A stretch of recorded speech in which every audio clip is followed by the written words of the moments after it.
Taman had seen many strange things during his years as a cargo pilot, but nothing quite prepared him for Keth Prime.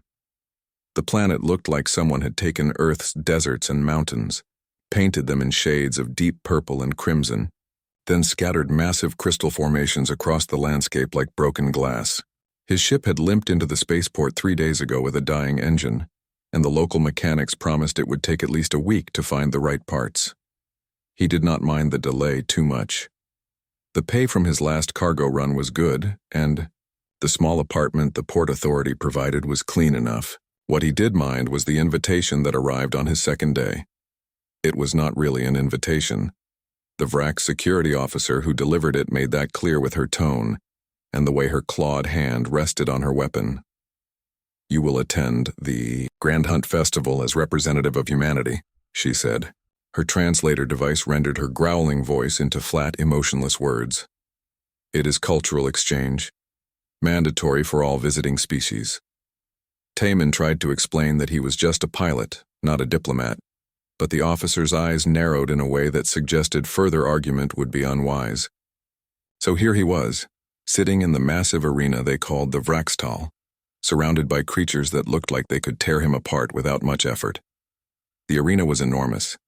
It could probably hold 50,000 beings, and from what Taman could see, it was nearly full. The architecture reminded him of ancient Roman colosseums, but everything was scaled up. The walls were smooth black stone that seemed to absorb light, and the floor was covered in rust-colored sand. High above, the purple sky of Keth Prime was visible through an open roof. But it was the crowd that made Taman feel very small and very human. To his left sat a group of Vracs, the dominant species of this world. They stood over 8 feet tall even when sitting, with bodies covered in overlapping plates that looked like dark green crystal. Their heads were angular and reptilian, with 4 eyes arranged in a diamond pattern. Each one carried weapons openly, long curved blades that caught the light. To his right were the Krell, and Taman tried not to stare at them too obviously. They looked like someone had crossed a praying mantis with a scorpion and made it the size of a horse. Their bodies were segmented chitin in shades of black and deep red. Multiple limbs folded against their bodies, and their heads featured massive mandibles that clicked constantly. One of them noticed him looking and turned all 6 of its eyes toward him. Taman quickly looked away. There were others too. The Torvin looked like upright bears covered in white fur, each one easily 10 feet tall and broader than 3 humans standing side by side. There were sleek, cat-like beings whose species name he did not catch.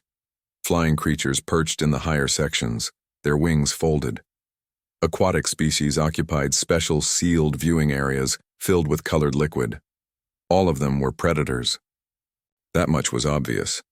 Everything about them screamed apex hunter, from their weapons to their posture to the way they moved. And then there was Taman, a 5'9" human in a plain jumpsuit, carrying nothing more dangerous than a multi-tool on his belt. A Vrax near him leaned over. This one had lighter-colored plates and deeper scars across his face. "You are the human?" His voice was a deep rumble even through the translator. "Yes," Taman said. "I am Taman.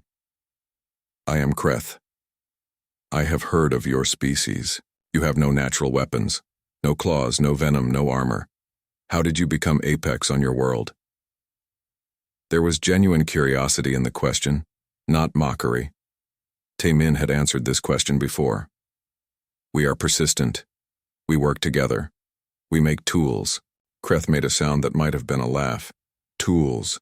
Yes, your species is famous for tools." He gestured at the arena below.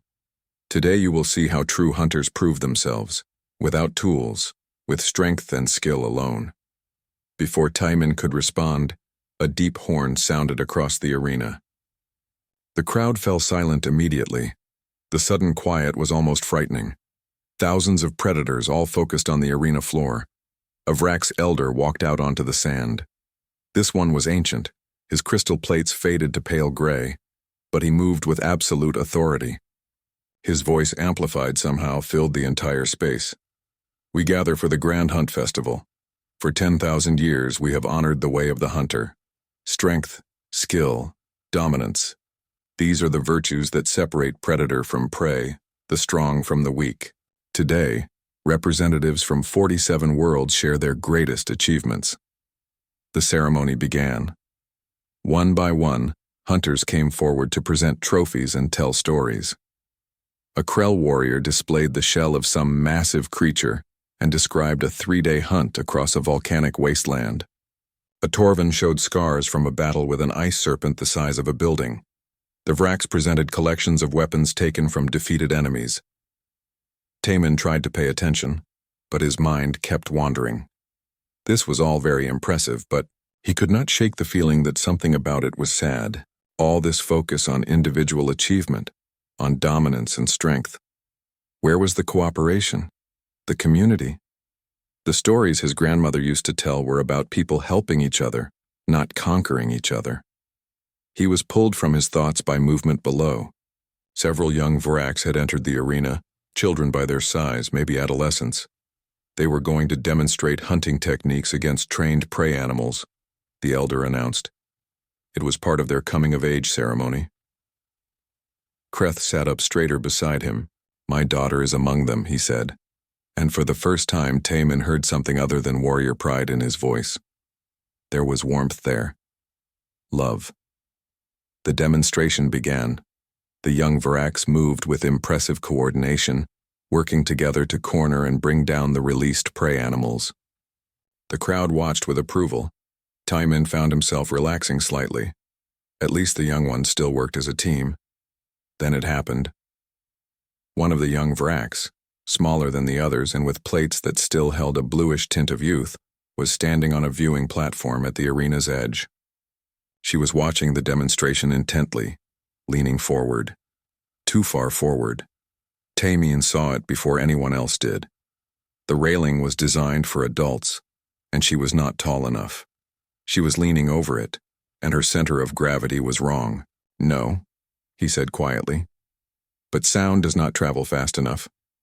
The young Vraks lost her balance. For a moment she seemed to hang in the air, arms windmilling. Then she fell. It was at least 30 feet to the arena floor. She hit the sand hard, and the sound echoed in the sudden silence. The impact was terrible. She did not move. The entire arena froze. Taman's breath stopped in his chest. He saw the way she lay, the unnatural angle of her small body. He saw the spreading darkness in the sand beneath her. He heard Kreth beside him make a sound like something was tearing inside him, but nobody moved. Not the elder on the floor. Not the other young Vraks in the arena. Not the thousands of hunters in the stands. They all just stared. Why was nobody helping her? Why was everyone just sitting there? The girl twitched once, her hand moving slightly in the sand. She was alive. She needed help. Still nobody moved. Something broke inside Taman's chest. He did not think. He simply acted. Taman's body moved before his mind caught up. He vaulted over the barrier in front of his seat, his hands finding purchase on the smooth stone. Behind him he heard Kreth roar something, heard other voices rise in alarm, but the sound seemed distant and unimportant. The drop to the next level was about 8 feet. He landed badly, his ankle twisting, but he ignored the spike of pain. There was another barrier, then another. He climbed and jumped without thinking about where he was or what he was doing. His focus narrowed to a single point. The small broken body lying motionless in the sand below. Somewhere in his peripheral vision he registered movement. Weapons being drawn, bodies shifting. The air itself seemed to change, becoming charged with danger. But he could not stop. Would not stop. The final drop to the arena floor was 15 feet. Too far to jump safely. Taman did not care. He hung from the edge for a heartbeat, then let go. He hit the sand hard, rolling to absorb the impact, and came up running. 30 yards. 20. 10. He could hear shouting now, words in dozens of languages, all angry, all alarmed. The translator in his ear was going crazy, trying to process multiple inputs at once. Threats, warnings, demands that he stop immediately. He did not stop. 5 yards. 3. Then he was sliding to his knees beside the fallen girl, his hands already moving to check for injuries. Up close, she was so small. maybe equivalent to a human 12-year-old, though it was hard to judge with a different species. Her crystal plates were still soft and flexible with youth, a pale blue-green color that was almost beautiful. Blood dark and thick was pooling beneath her head. Gwaenkanha, he murmured, the Korean words coming automatically. Gwaenkana, Gwaenkana. It's okay, it's okay. His hands were gentle but efficient. He had learned emergency first aid years ago, back when his little sister Dawn was still alive, back when he thought being prepared would be enough to protect her. The training was old, but the movements came back like muscle memory. Check the airway. She was breathing, but it was shallow and irregular. Check for bleeding. The head wound was bad, but not immediately fatal. Check for spinal injury. This was the critical one. Moving her wrong could paralyze or kill her. Taemin pulled the small medical kit from his belt. All cargo pilots carried them, though most hoped never to use them. His hand shook as he opened it, but once he started working, they steadied. He had a job to do. He spoke softly as he worked, maintaining a constant stream of Korean words. It did not matter that she could not understand. The tone was what mattered, calm, reassuring, safe. Mogul gojongheahe, he said. I need to stabilize your neck. His fingers carefully palpated her spine, feeling for breaks or displacement. Sion Sioni, Josem Surupke. Slowly, carefully. Only then did he become aware of the absolute silence around him. It was not the silence of an empty space. It was the silence of thousands of beings holding their breath. The weight of their attention pressed down on him like a physical thing. He risked a glance up. Every weapon in the arena was pointed at him. Blades, energy rifles, projectile weapons he could not identify. Hundreds of them, maybe thousands, all aimed at his head, his chest, his back. One Vrax warrior stood just 20 feet away, a massive curved sword raised high, waiting for the order to strike. In the stands, Kreth was on his feet. The father's face was twisted in an expression Taemin could not read. Rage, anguish, both? His clawed hands gripped the barrier in front of him hard enough that cracks were spreading through the stone. The ancient elder who had been conducting the ceremony stood motionless, staring at Taemin with all four eyes. When he finally spoke, his voice was very quiet, but it carried across the entire arena. The human has violated the sacred space. He has approached the fallen young of another warrior without permission. The penalty is death. Taemin heard the words, understood them, did not care. He had the neck brace from his kit now, a flexible polymer that would harden on contact with air. He carefully worked it around the girl's neck, supporting her head with one hand while positioning the brace with the other. Joyi de Dueso, he whispered, almost done. The brace clicked into place and stiffened. He checked her pulse again. Still there, still steady. Her breathing was improving slightly. She needed real medical attention, and soon, but she was stable for now. One of her eyes opened slightly. It was amber-colored with a vertical pupil. She looked at him with confusion and pain. Gwenchanal Goya, Taemin told her. You're going to be okay. He placed his hand gently on her arm, carefully avoiding her injuries. Jogaman Kama. Just hold on a little longer, something changed in the air. Taemin felt it before he understood it. The pressure of violence, of imminent death, was fading. Slowly, incrementally. He looked up again. The massive Torvan elder, the one with white fur and scars across his face, had lowered his head. It was a slow, deliberate movement. A bow. For a moment, nothing else happened. Then a Krell warrior, one of the ones with red markings on her chitin, lowered her head as well. Then another, and another. The gesture spread through the arena like a wave. Predators from dozens of worlds, species that had probably never agreed on anything, all making the same motion, lowering their heads, bowing. Even the Vrax with the raised sword slowly brought his weapon down and bowed his head. Taemin did not understand what was happening. He did not understand the significance of the gesture. All he knew was that weapons were being lowered, and that felt like a good thing. In the stands, Kreth stood frozen. Every muscle in his body was tensed. His daughter was dying below him, tended by an alien who should not exist. By all the laws of his people, he should be outraged. He should be demanding the human's execution, but the human's hands were so gentle, so careful, and his daughter was breathing, moving slightly, alive. Slowly, as if fighting against his own body, Kreth lowered his head. The ancient elder watched all of this with an expression that was impossible to read. Then he too bowed his head. Medical teams came running then, finally released from whatever paralysis had held them. They were Vrax doctors with advanced equipment, and they moved quickly to take over the girl's care. One of them, older and wearing ceremonial markings, paused to look at Taemin. "You stabilized her spine," the doctor said. "If you had not, the movement of our arrival would have severed her cord. She would have died." Taemin nodded, too exhausted to speak. "Where did you learn this skill?" the doctor asked. "My sister," Taemin said quietly. "She had seizures. I learned first aid in case I ever needed to help her." He paused. "I was not fast enough when it mattered." The doctor studied him for a long moment, then bowed his head as well before turning back to his patient. Strong hands gripped Taemin's arms, pulling him to his feet. Vrax guards, their expressions neutral but not hostile. They led him away from the arena floor, through corridors of black stone, deeper into the structure. He expected a cell, a trial, possibly an execution. What he got was something else entirely. They brought him to a massive chamber. The ceiling was lost in shadows far above. The walls were carved with scenes of hunts and battles stretching back thousands of years. At the far end, on a raised platform, sat a council of elders from multiple species. The Torvan elder who had bowed first spoke. His voice was like rocks grinding together. "Human," he said, "you have done something that has not been seen in this galaxy for a very long time. We must understand why." Taemin stood before them, still covered in sand and blood, and tried to think of an answer that would make sense. "She was hurt," he finally said. "She needed help. That is all."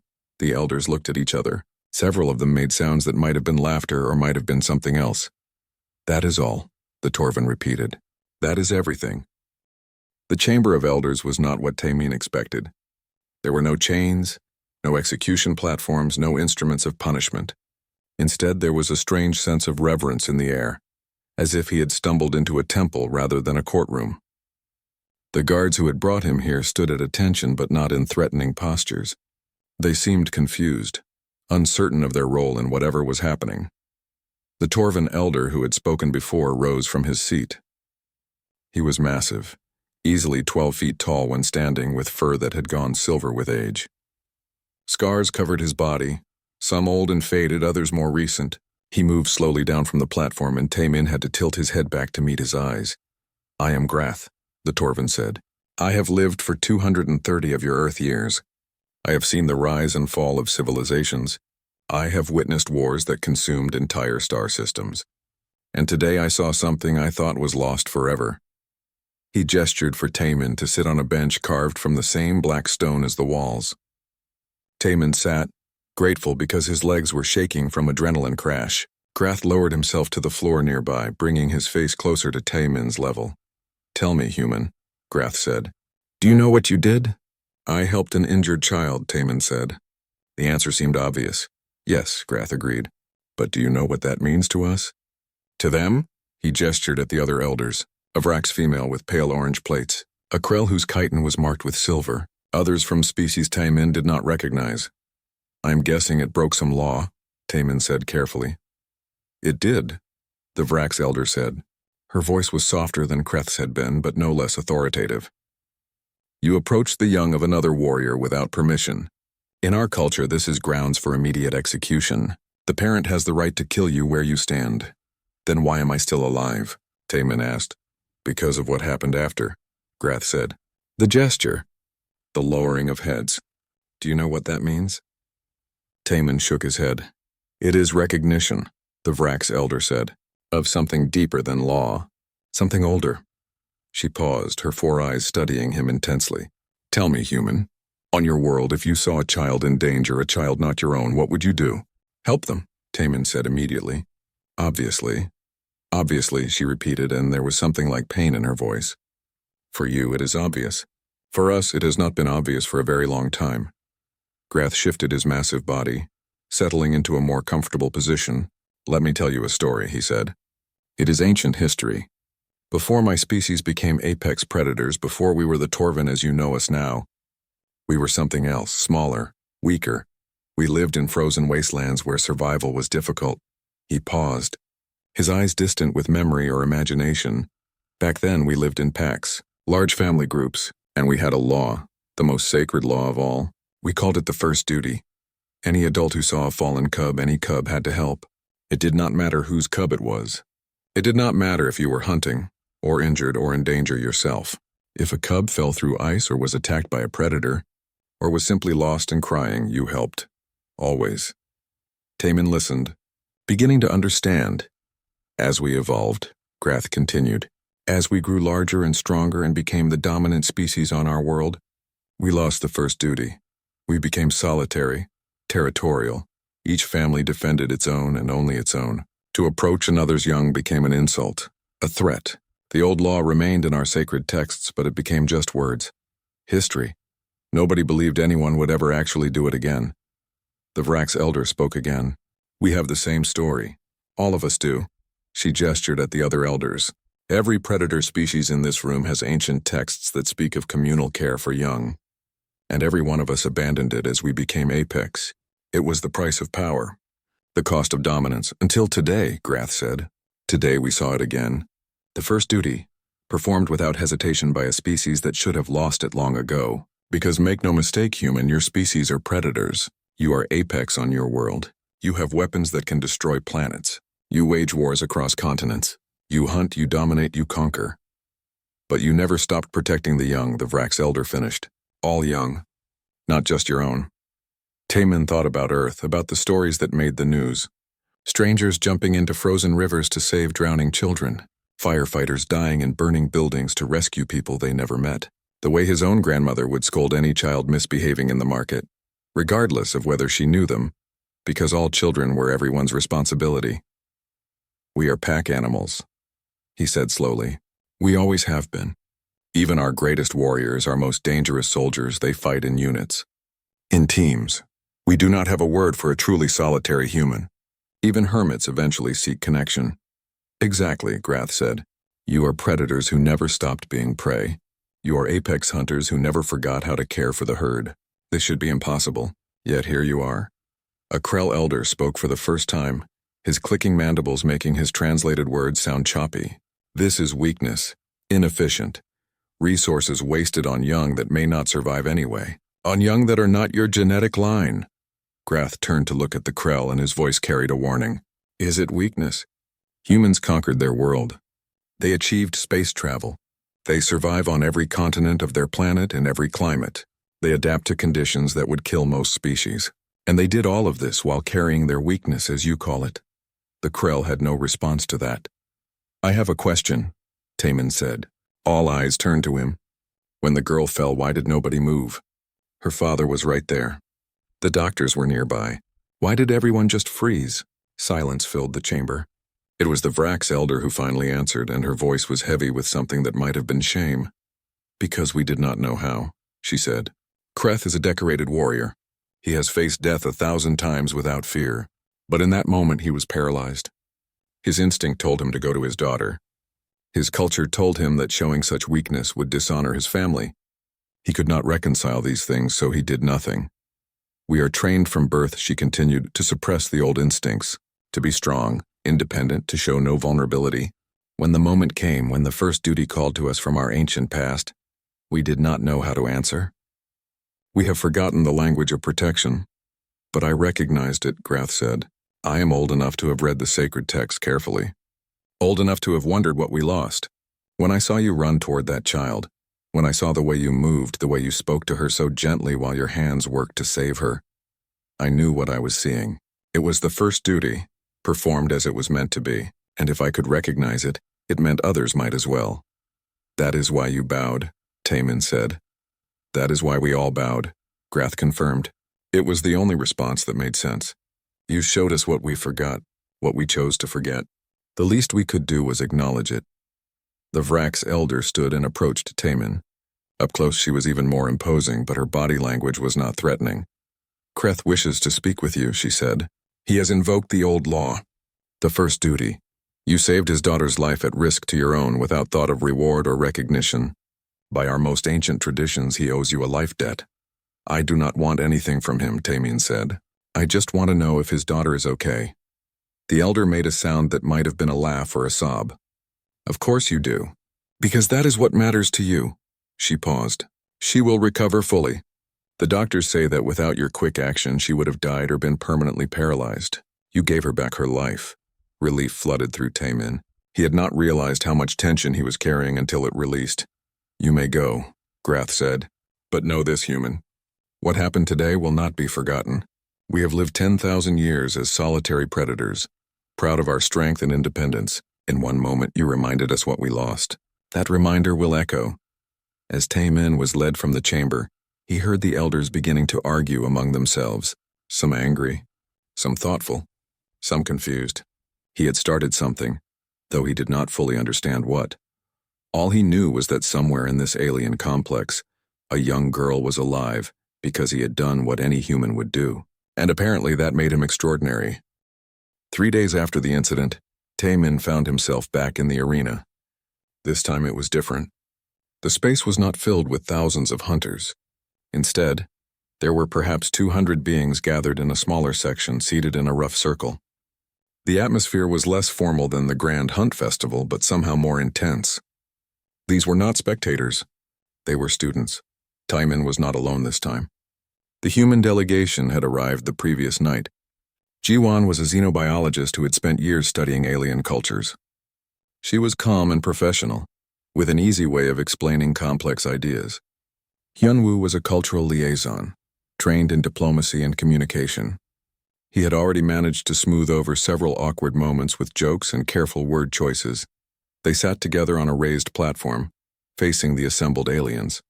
The audience included Vrax, Torvin, Krell, and at least a dozen other species.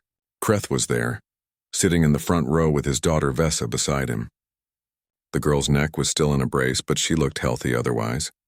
When she saw Taemin, she raised one hand in a small wave. He waved back. Grath stood at the center of the circle, his massive form commanding attention without effort. We are here, he said, because we must understand.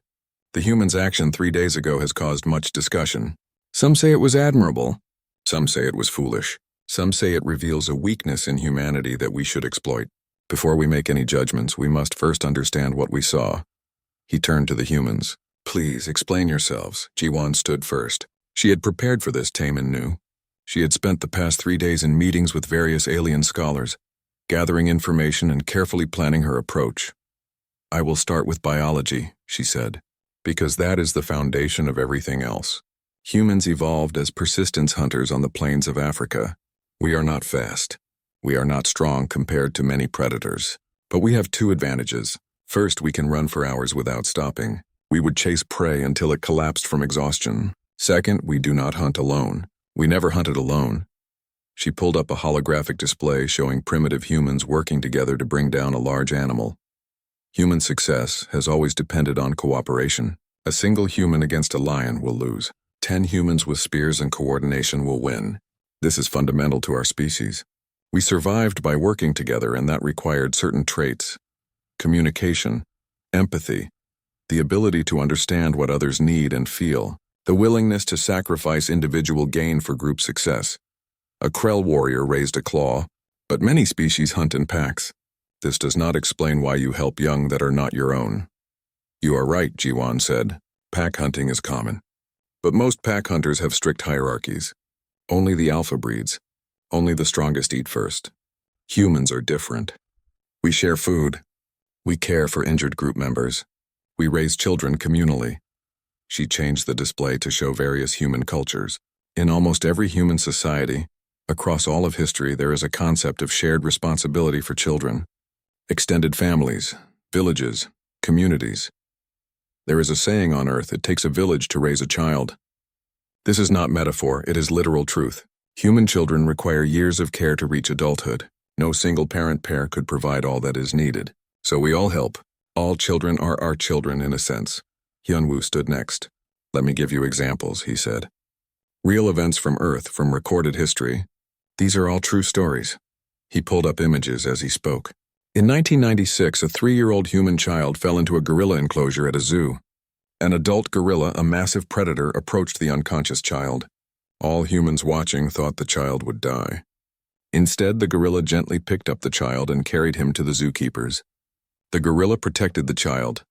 Gorillas are not humans, a Vrax elder pointed out. No, Hyunwoo agreed.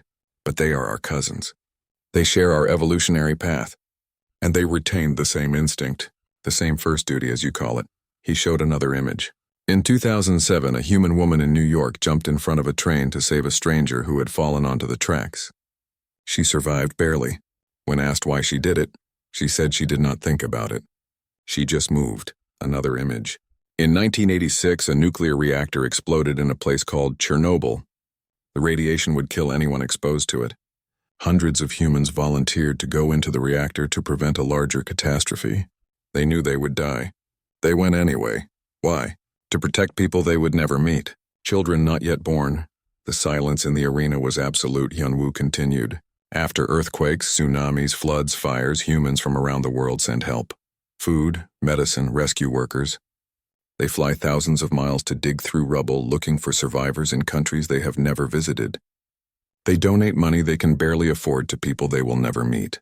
This happens every time there is a disaster, automatically, without question. This is insanity, the Krell elder said. What is gained? How does this help the individual's genes survive? It does not, Ji-won said. Not directly, but it helps the species survive. Humans are successful because we are not just individuals. We are not just families. We are communities, societies. When one human helps another, even a stranger, they are strengthening the entire group. And a strong group protects everyone's children, including their own. Taemin had been quiet, letting the others speak. But now Vesa, the young Vrax girl, raised her hand. When recognized, she spoke directly to him. Why did you help me? She asked. Her voice was young and uncertain. You did not know me. I am not even your species. You could have died. Why? The entire arena waited for his answer.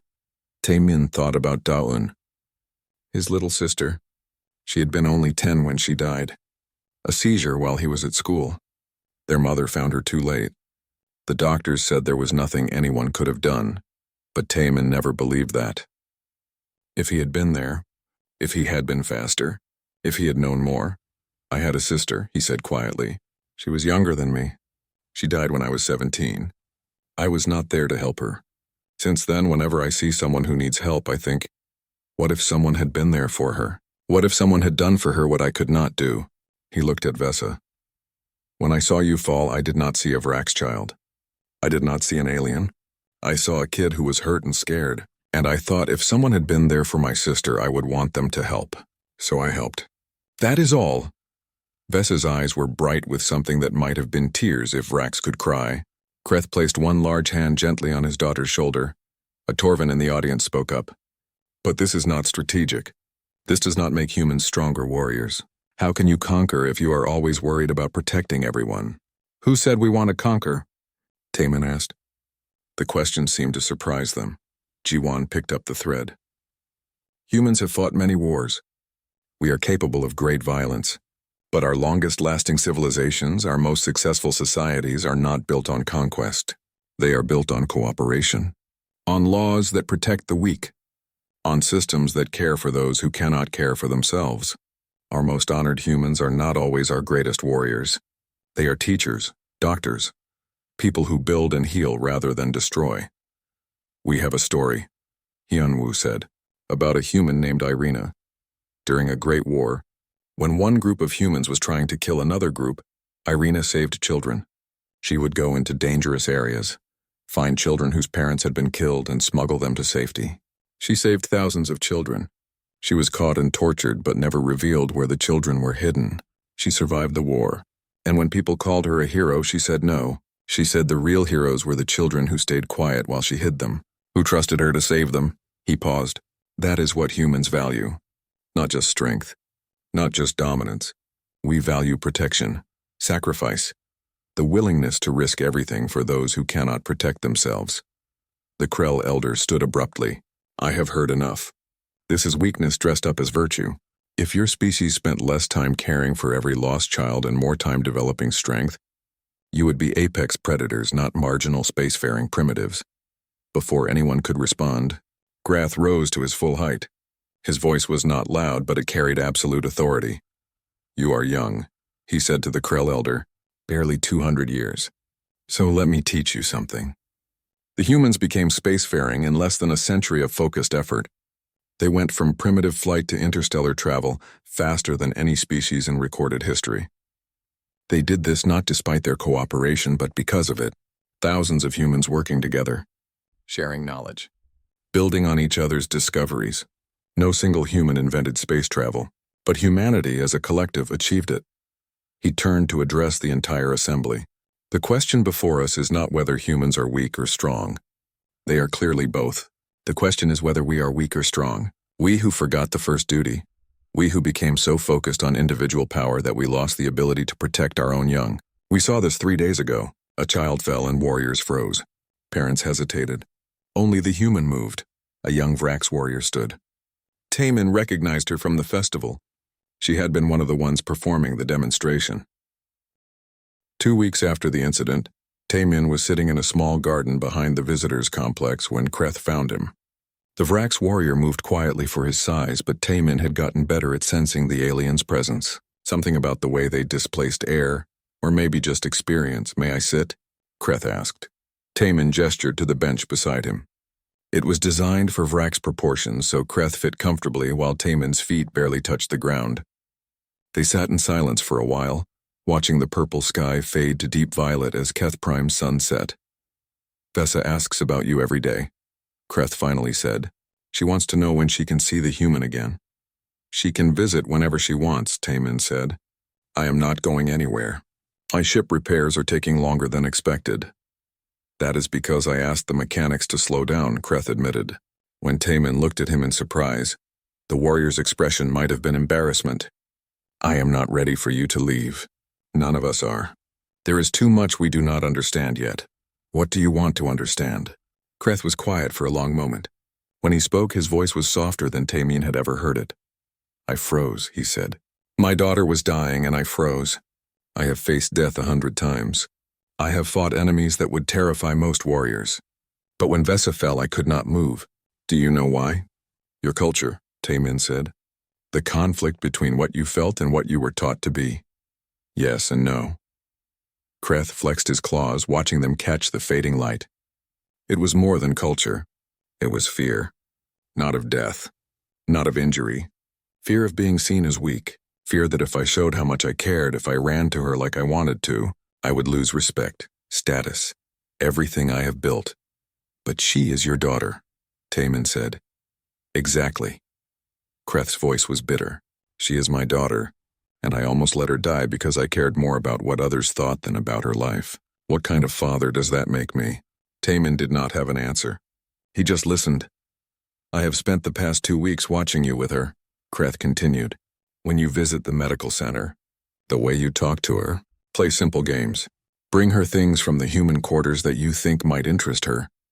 You are not her father. You are not even her species, but you treat her with more genuine care than I have shown in years. That is not true, Taemin protested. I can see how much you love her. Love and care are not the same thing, Kreth said. I love Vesa, I would die for her. But I was raising her to be a warrior, to be hard, strong, independent. I was preparing her to survive in our culture, but I was not letting her be a child. Do you understand the difference? Taemin thought about his own childhood. His grandmother's house, where there was always food and laughter. His mother, who worked long hours but always had time to help with homework. His father, who taught him to fix machines but also took him to movies. And Daun, his little sister, who was annoying and loud and the best part of his childhood. Yes, he said. I understand. Teach me, Kreth said suddenly. Teach me how to be a father the way humans are fathers. I am not a father, Taemin said. But you know how. I can see it in the way you act. Like it is natural. Obvious. For me, it is not. I must learn, he paused. Please, so Taemin tried. Over the following days, when Vesa was released from medical care, he showed Kreth small things. How to listen when she talked about her interests without immediately turning everything into a lesson about warrior skills. How to play games that were just fun, not training exercises. How to praise effort and kindness as much as strength and victory. It was awkward at first. Kreth was so used to being a warrior that gentleness felt foreign to him. But he tried, and slowly Taemin saw changes. Saw Vesa laugh more. Saw her seek out her father's company instead of avoiding his intensity. One evening, Taemin found them sitting together, and Kreth was reading to his daughter from a datapad. Not battle histories. A story about explorers discovering new worlds. Vesa was leaning against her father's side, her eyes half closed, content. When Kreth noticed Taimin watching, he did not stop reading or pull away from his daughter. He just nodded acknowledgement and continued. The changes were happening across Keth Prime too. Jiwon and Hyunwoo had become permanent residents, establishing a human cultural center. They gave lectures, hosted discussions, answered endless questions about Earth and humanity. Other humans had arrived as well, specialists in education, psychology, social structures. The most surprising change was in the Grand Hunt Festival itself. The elders announced that it would be restructured. There would still be celebrations of hunting skill and warrior prowess. But there would also be new categories: stories of protection, tales of sacrifice for others, demonstrations of cooperation and care. The announcement caused fierce debate. Some species, like the Krell, refused to participate in the new categories. They saw it as corruption of tradition, but others, especially younger warriors from various species, embraced it. They shared stories they had never told before, times they helped others, moments of compassion they had hidden out of shame. One day, Grath asked Taimin to walk with him through the city. They moved slowly through streets designed for beings much larger than humans. Grath pointed out changes. That building, he said. It is a school. They are redesigning their curriculum to include cooperation training. The young will still learn to fight, but they will also learn to work together. Further on, he indicated another structure, a medical center, free for all young, regardless of family status or ability to pay, the first of its kind on this world. Why are you showing me this? Taimin asked. Because you need to understand what you started, Grath said. We are changing. Not quickly, not easily. There is much resistance, but we are changing. Because you reminded us what we lost. I just helped a kid, Taimin said. Anyone would have done the same. No, Grath said firmly. Any human might have. But we did not. That is the point. You did something we have forgotten how to do, and in doing it you showed us that it was still possible, that it was still valuable. He stopped walking and looked down at Taimin. I have been alive for over 2 centuries. I have seen much, but I have never seen a single action create such ripples. There are species talking to each other now that have not spoken in generations. Young warriors questioning traditions that have stood for millennia, parents holding their children instead of training them every waking moment. Is that good? Taimin asked. Or have I damaged your cultures? Yes, Grath said. Both. We are facing hard questions. Many do not like the answers, but the questions needed to be asked. We have spent so long being predators that we forgot how to be people. The day before Taimin's ship was finally ready, there was a ceremony. The arena was filled again, but the atmosphere was different from the Grand Hunt Festival. Quieter, more thoughtful. Grath spoke to the assembly. We gather to recognize the human Taimin, not for any great achievement of strength or skill, but for showing us the first duty, for reminding us what we lost, and for teaching us that we might yet recover it. He held up a small crystal. This is from the sacred texts of my people. It contains the oldest laws, the first rules. I give it to you, human, so you remember that what you did was not new. It was ancient. You simply remembered when we forgot. Taimin accepted the crystal, not knowing what to say. Then Kreth came forward, with Vesa walking beside him. The girl was moving easily now, her neck fully healed. When she saw Taimin, she ran to him and he caught her in a hug. She was heavy and her crystal plates were hard, but he held her carefully. Thank you, she said in accented English. She had been studying human languages. Thank you for saving me. Thank you for teaching my father to laugh. Kreth approached more slowly. He carried something wrapped in cloth. When he unfolded it, Taimin saw it was a crystal scale, the same blue-green color as Vesa's plates. This is from her first shedding, Kreth explained. The moment when a child begins to become an adult. In our culture, these are precious. Kept by families, never given away. He held it out. I give this to you, because you are family now, not by blood, not by species, but by the oldest bond there is. You protected my child when I could not. That makes you kin. Taimin took the scale with shaking hands. He had no words for what he was feeling. Later, as his ship prepared for departure, he stood at the viewport looking back at Keth Prime. Jiwon and Hyunwoo would stay. They had important work to do. But Taemin was a pilot, not a teacher. He had cargo routes to fly, a life to return to, but he was taking something with him, the crystal from Grath, the scale from Vesa, and the knowledge that sometimes the simplest actions could change everything. He thought about Daun, about how he had spent years wishing he could have saved her.